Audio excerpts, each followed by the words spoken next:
Olá, pessoal, a paz do Senhor e o professor Sérgio novamente para a gravação desse subsídio que tem como público, né, alvo e como proposta trazer um material para os professores de jovens que estão estudando a revista escrita pelo nosso irmão Victor Romão, Apocalipse, um projeto de discipulado. Na aula passada, no subsídio passado, nós tivemos a oportunidade de conversar sobre a estrutura de um discipulado verdadeiro a partir das 7 cartas. E hoje, nessa lição de número 4, nós estudaremos a partir da primeira igreja, que recebe ali uma carta, né?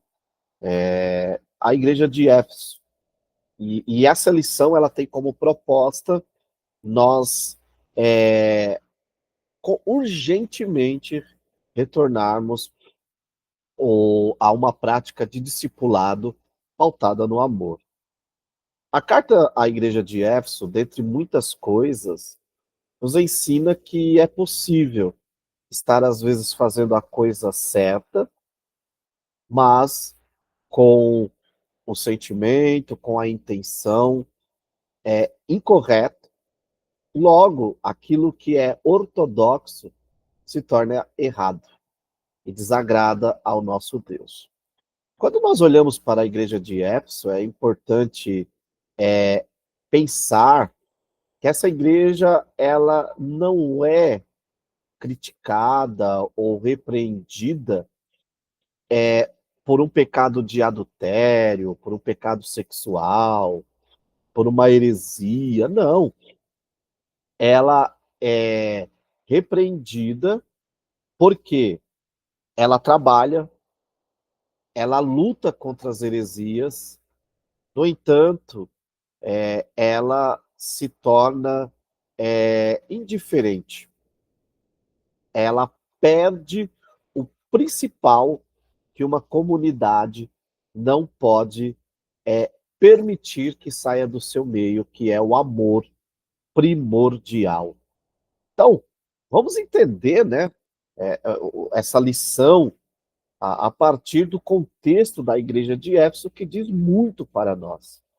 Eu vou compartilhar com vocês aqui os slides esses que serão enviados a vocês, professores, para fim de que vocês possam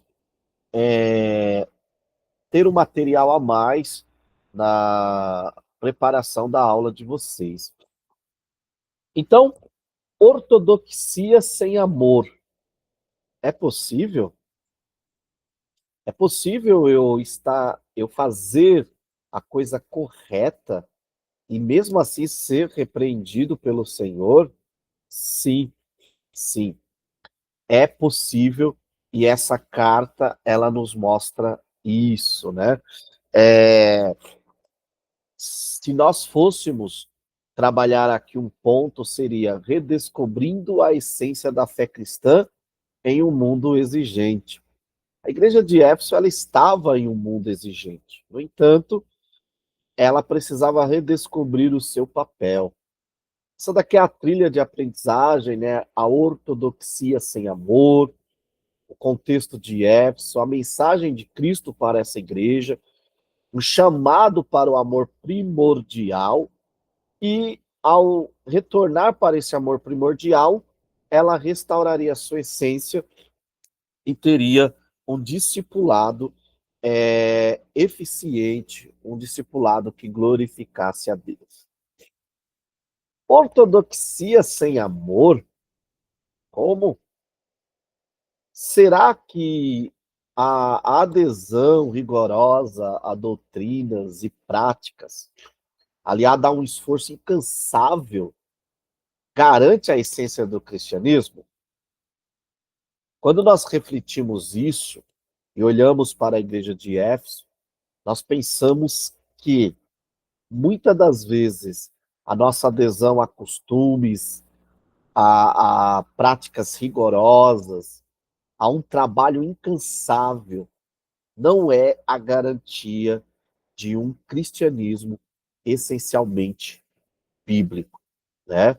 Então, nós somos convidados, por meio dessa lição, professor, a refletir sobre a autenticidade do discipulado para além da mera observância.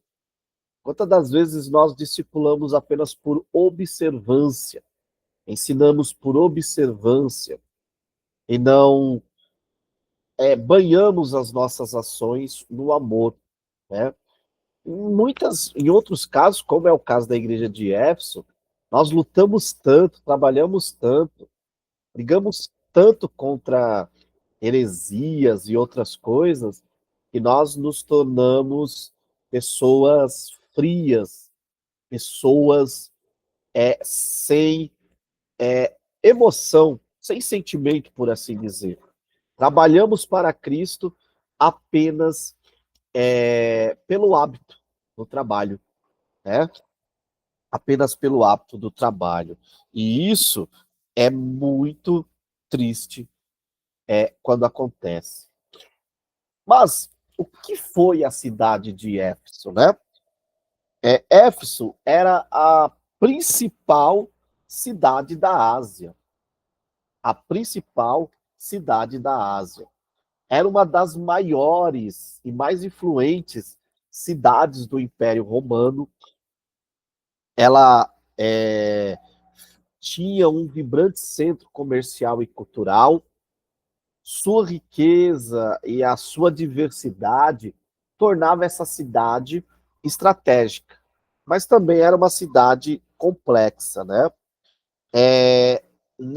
Nessa cidade, ficava a igreja mais importante de toda a província, né? A cidade de Éfeso foi o porto mais importante da Ásia no primeiro século e era conhecida como um centro religioso. Por quê? Ali havia um templo, né? A Artemis para os gregos e Diana para os romanos. Esse belo e enorme templo dedicado a essa deusa que está aqui na foto, né? Símbolo de riqueza e de poder, era uma das 7 maravilhas do mundo antigo. E nesse templo também se adorava a deusa Roma e o próprio imperador. Então, Éfeso era conhecida também por por suas artes mágicas, conforme está lá em Atos 19:19, e as suas práticas supersticiosas. Então, ela era um centro econômico, um centro cultural, um centro religioso, né?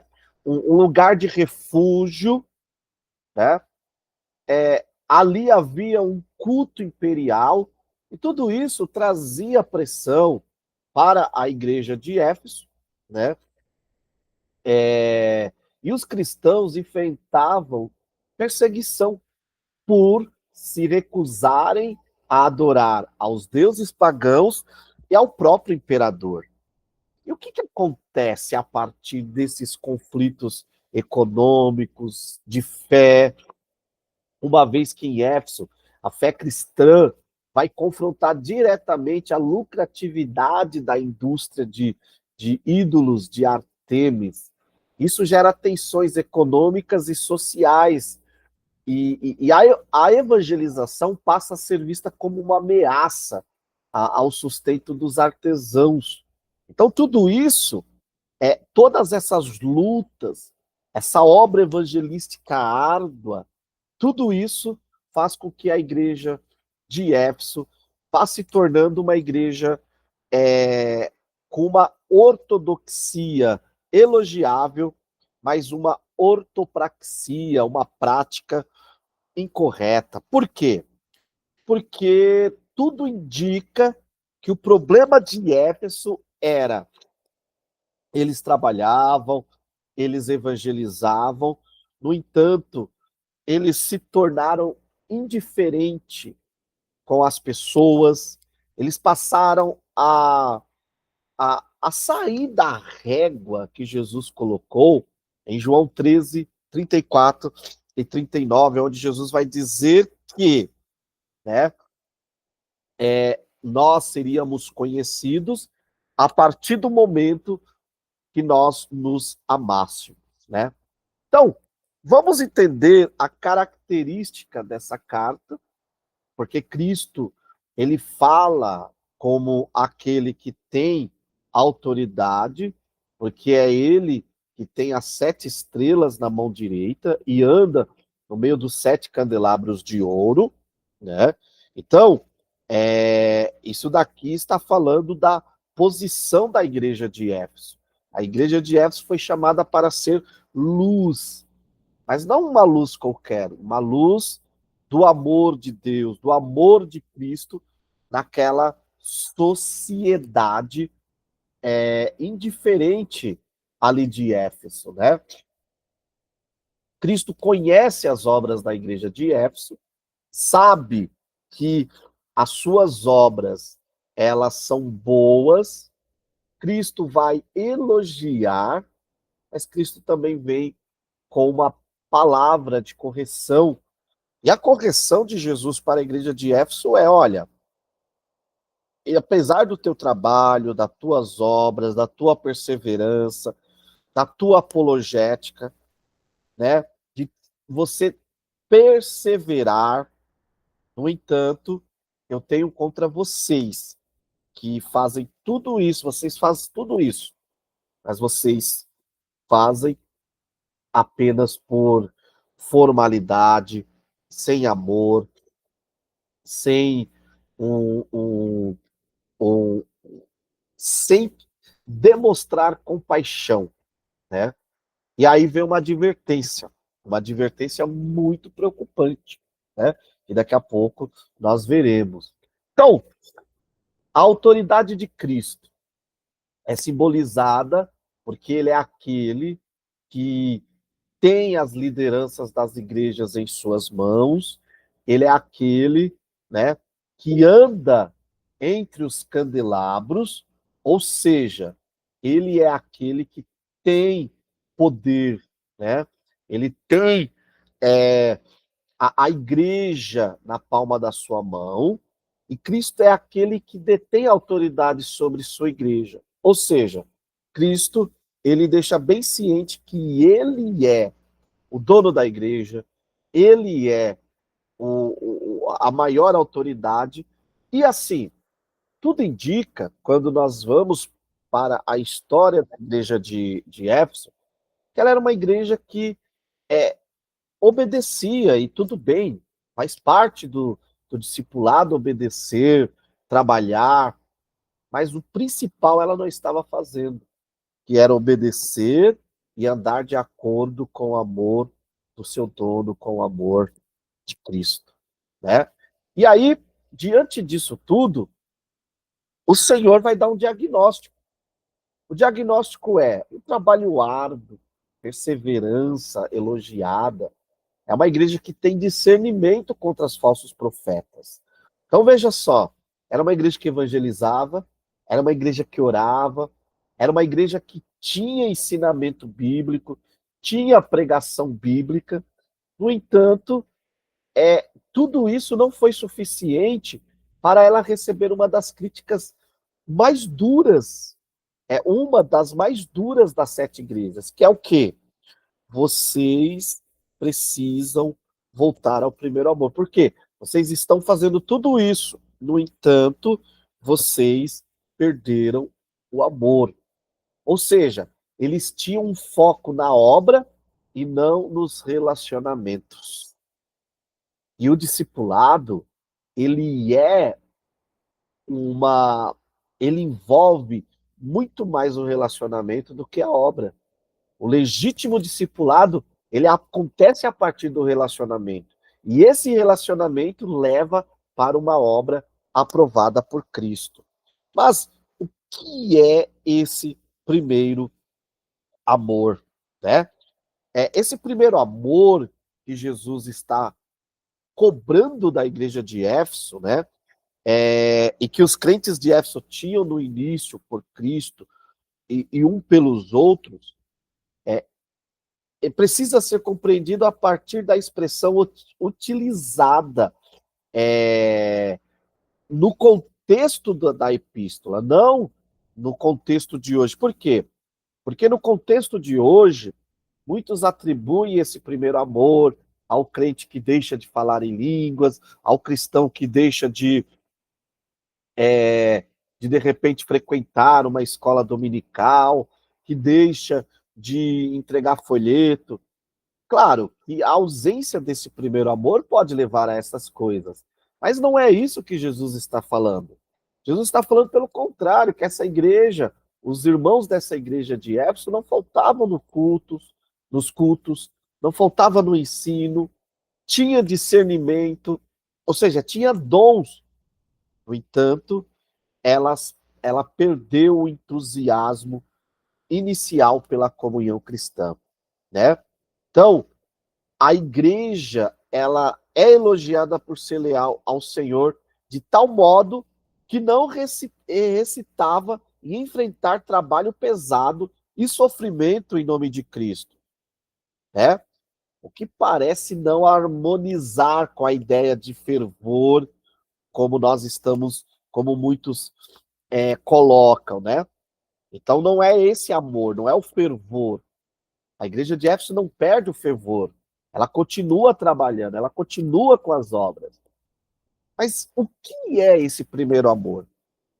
Possivelmente, o zelo no combate aos falsos líderes que chegavam a Éfeso em grande número, devido ao porte da cidade, ao lugar estratégico que a igreja estava, pode tê-los levado a se tornarem cada vez mais desconfiados e menos receptivos, de modo que ali já não se sentia mais a essência da fraternidade cristã como no início. Então, note que não é.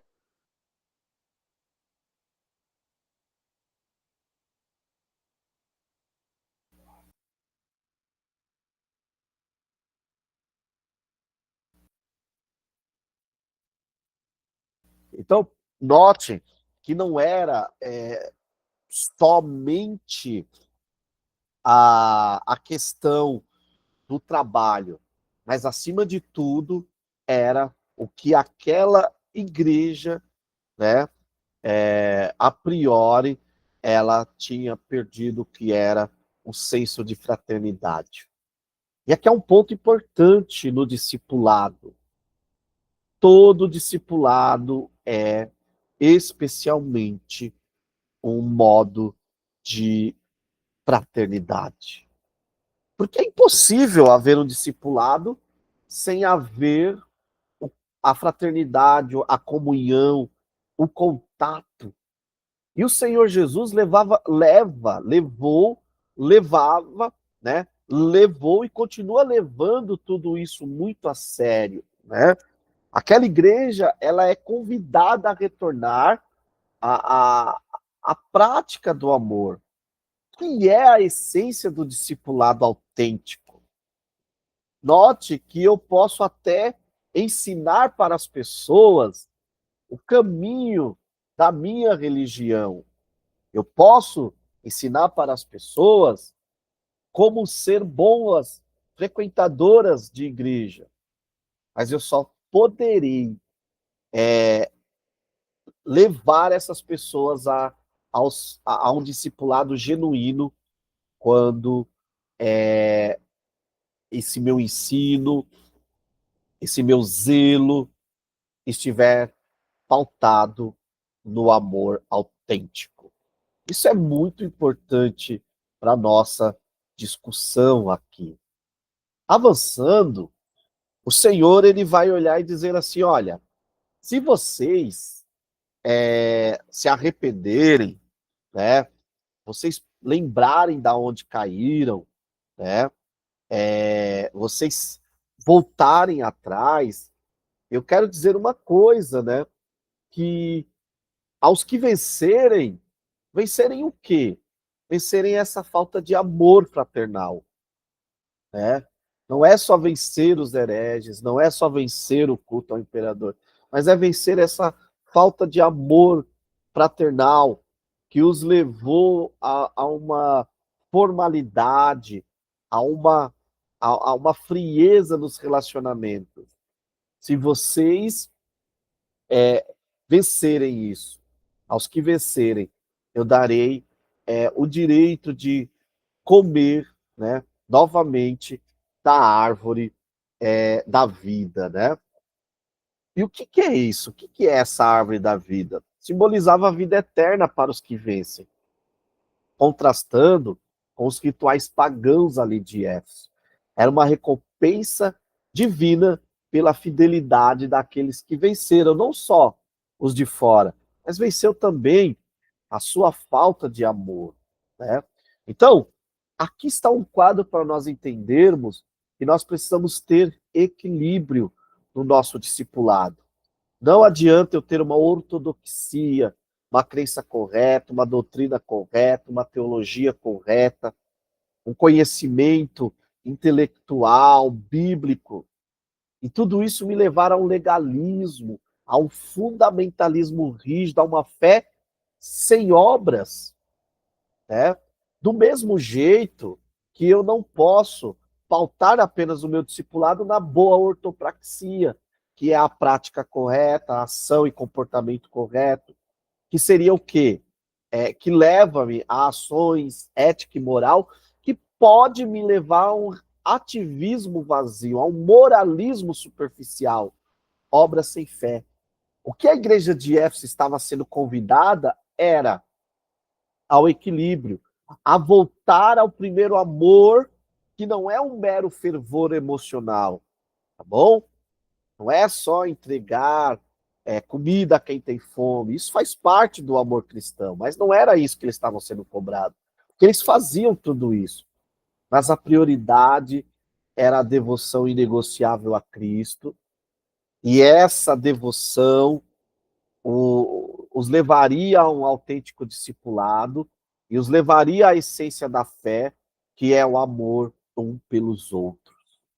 Então, ativismo sem amor é dedicação, sem amor é mero ativismo. Evangelização sem amor é ativismo. Discipulado sem amor é ativismo. E esse ativismo me leva o quê? A obrigações, e muitas das vezes as obrigações substituem a alegria do serviço. Muitas das vezes a falta de alegria do serviço me leva a perder a essência cristã. E o discipulado que a igreja de Éfeso é convidada a fazer, a praticar, é um discipulado autenticado, fundamentado no amor cristão. E o que seria essa ortodoxia sem amor hoje? Essa ortodoxia sem o amor, né? Ela seria muitas das vezes o nosso fundamentalismo exagerado. E o outro lado também é perigoso, que é a obra, fazer, trabalhar, né? Amar sem uma ortodoxia correta, que me leva ao ativismo. Então, a ortodoxia e o ativismo podem ofuscar a essência da fé. Nenhum e nem outro são bons demasiado. Deve haver equilíbrio. A produtividade sem amor e o amor sem a ortodoxia são vazios, estão vazios do cristianismo autêntico, né? Então, aqui está algumas coisas para nós pensarmos. Primeiro, manifestações do amor desordenado, ou seja, aquilo que a igreja de Éfeso estava sendo cobrada é a busca pelo reconhecimento. Quantas das vezes nós trabalhamos apenas por reconhecimento, priorizando a imagem em detrimento da essência cristã. Ou se não, o foco em programas e eventos, A supervalorização de estruturas, de agendas, podem ofuscar a profundidade relacional. A fé se torna um produto consumível. É o que a igreja de Éfeso fez. Então, ela se preocupa com a sua imagem, porque ela tem uma ortodoxia muito boa, ela tem excessos de trabalho, mas isso ofusca a profundidade relacional, e ela tem uma obsessão por crescimento numérico, como se o êxito de um verdadeiro discipulado fosse ou tivesse de ser medido pelas métricas quantitativas, negligenciando a verdadeira transformação. O discipulado autêntico perde espaço para a massa. Então, cresce, incha, mas não há, muitas das vezes, um verdadeiro discipulado autêntico. E assim como aconteceu na igreja de Éfeso, né? De Éfeso, hoje nossas comunidades também são pressionadas pelas culturas modernas que atingem o nosso meio. E aí somos desafiados pelo individualismo, pela competitividade, pelo consumismo. E tudo isso pode desviar o foco da comunidade cristã. Como resistir a essas influências sutis? Comunidade. O relacionamento pautado no amor cristão. Então, e isso pode nos levar a uma outra coisa, que é a fé formal, que é a perda da essência. Então, a ortodoxia, o trabalho árduo, a perseverança, podem, paradoxalmente, levar à formalidade e ao esvaziamento da paixão original do cristianismo. Cristo nos deu o maior exemplo. Quantas das vezes Cristo foi convidado, né, a entrar, muitas das vezes, no formalismo. O Cristo vinha e dizia, não, eu vim fazer a vontade do meu Pai. E qual que é a vontade do meu Pai? Amar. Porque a Trindade, ela amava, ama, continuará amando eternamente, e esse amor transborda sobre a comunidade de fé, e nós devemos transbordar esse amor para para o nosso meio, né? Então, a ortodoxia, muitas das vezes pautada só no legalismo e no fundamentalismo não bíblico, não cristão, mas no fundamentalismo, muitas das vezes, das instituições, podem nos levar, tá? Não estou afirmando que nos leva, mas podem nos levar a um legalismo que sufoca a graça, a compaixão divina, que exclui e afasta as pessoas, que julga e impede a restauração e o perdão, e leva a um discipulado não autêntico. E aí nós transformamos as pessoas em frequentadoras de igreja, e não em discípulas ou discípulos de Cristo. Então a prioridade bíblica é amor e cuidado. A essência do cristianismo reside no amor a Deus e ao próximo. A Bíblia enfatiza a compaixão, o serviço humilde, o cuidado mútuo como pilares da fé autêntica, né? Então, e essas prioridades, elas desalinham das performances e dos reconhecimentos que muitas das vezes o meio pede. Por quê? Porque o meio pede um foco excessivo em rituais, reputação, eventos, e tudo isso é sinal de sucesso ministerial. Mas muitas das vezes essas coisas podem nos levar a desviar do amor. Não podemos priorizar a performance. Por quê? Se priorizarmos a performance, seremos levados à superficialidade e à perda de conexão com o que a fé e o discipulado genuíno pedem. E como restaurar esse amor primordial? Retornando, se arrependendo. Note que a igreja de Éfeso, isso é tão sério, meus irmãos, que a igreja de Éfeso ela é convidada, ela é chamada ao arrependimento. E se ela não se arrependesse, o capítulo 2, versículo 5 diz, né? Se não te arrependeres, logo virei contra ti e tirarei o teu candelabro do seu lugar. O que é isso quer dizer? Se a igreja de Éfeso não se arrependesse, ela perderia o privilégio de ser igreja.